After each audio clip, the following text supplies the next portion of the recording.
Hello guys, and welcome back to my channel. This is going to be my reverse diet episode 3. So I just wanted to give y'all a little bit of an update. I haven't done a video in a few weeks, but there have been some changes. When I started my reverse, I had ended on around 1,400 calories on training days, and now I'm currently up to almost 2,000 calories on my training days. I've actually lost weight since the very start. I'll put up some photos and maybe some numbers. I'm not super comfortable with giving out my exact macros just because everyone's different, and my macros are, for me, given to me by my coach.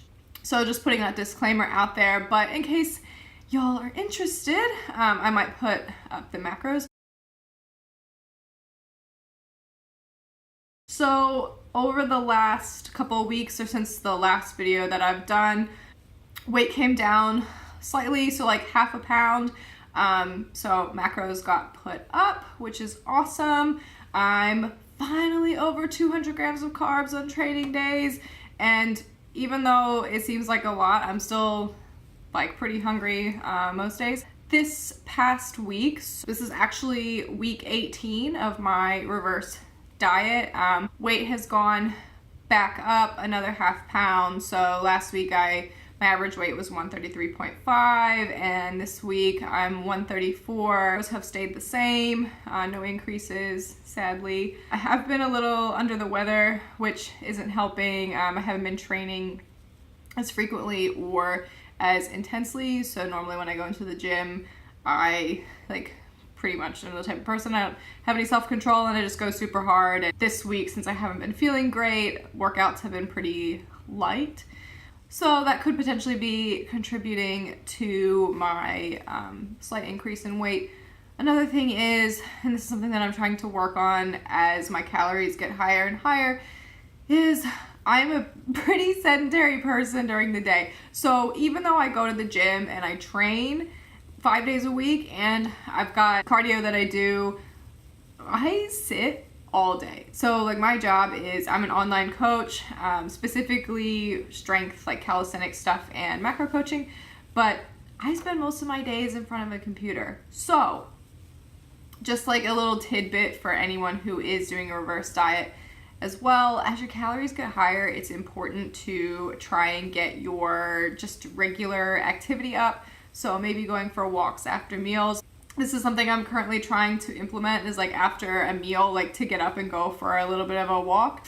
I have the luxury to go outside and do that, but even if you work in an office, like after you have your lunch, like just get up and walk around the office, like for maybe 5 minutes or so. I mean, most office buildings are pretty big. You could probably wander around for about 5 minutes just to get moving.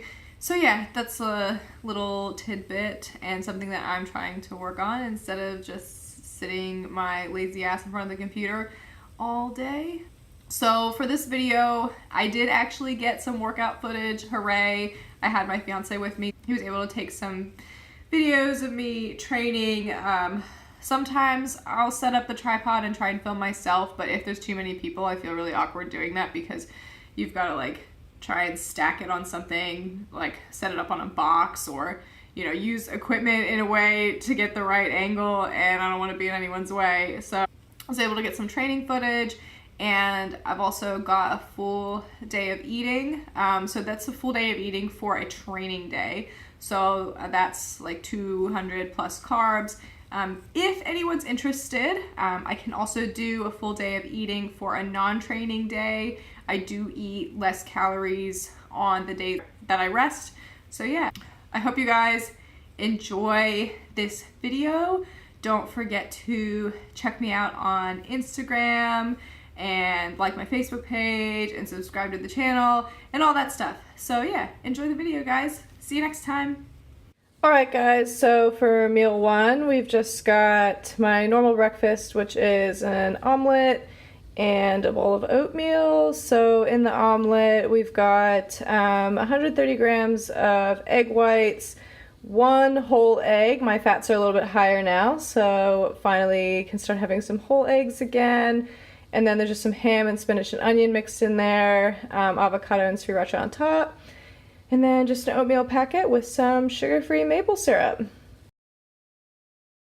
Alright, so here we've got meal number 2 for the day. It kind of looks like a hot mess, but this is one of my favorite things to do, is have a chicken and veggie bowl. So in here I've got, you can see there's some chicken there. I've got some pre-marinated chicken. I've got 100 grams of asparagus, 60 grams of peas. Let's see what else is in here. We've got some broccoli cauliflower rice. So this right here. Normally I just like the plain cauliflower rice, but they were out of it. And then there's some actual rice in there. So since my carbs are up, I've started incorporating more real rice. I like to do a combo of the two just to get a little bit of volume. And there's a tiny, so this orange stuff is like just a little bit of mashed sweet potato. Yeah, and that's meal number 2. It's a hot mess, but it's delicious. Alright, so here we have third meal of the day. This is usually my pre-workout meal. So over here we have the savory stuff because I love my sweet and savory. So we've got some rice cakes, carrots, hummus. So I think there's 50 grams of carrots, 25 grams of hummus. And then here, this beauty. We've got 1 tub of YoPro, 60 grams of bananas, 60 grams of strawberries, sprinkled with 5 grams of chocolate chips, and 4 grams of pumpkin seeds. So yeah, pre-workout snack.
Alright guys, so I just wanted to show you this awesome food hack where you can turn any kind of wrap into tortilla chips. So this is like one of my favorite things to have if I'm having like a taco bowl. Also, excuse me, I'm still kind of sick, so my voice is a bit raspy, but you just take any wrap that you want. I use light wraps, and you just want to grease up a plate.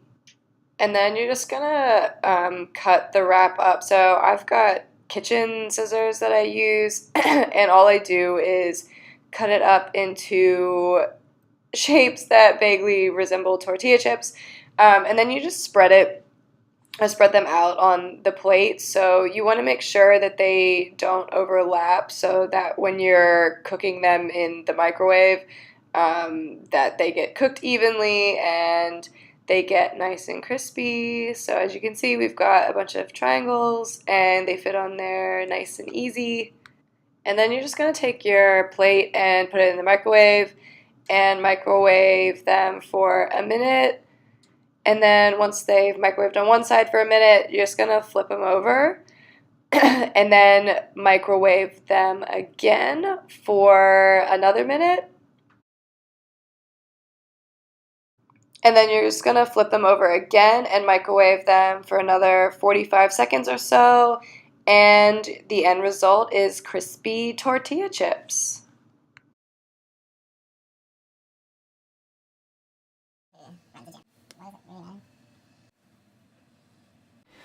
Alright guys, so this is the final meal of the day. I've just mixed up all the ingredients of my little nacho bowl. I've just added some avocado, salsa, and tomato, and then I'll be eating that with my little nacho wrap chips.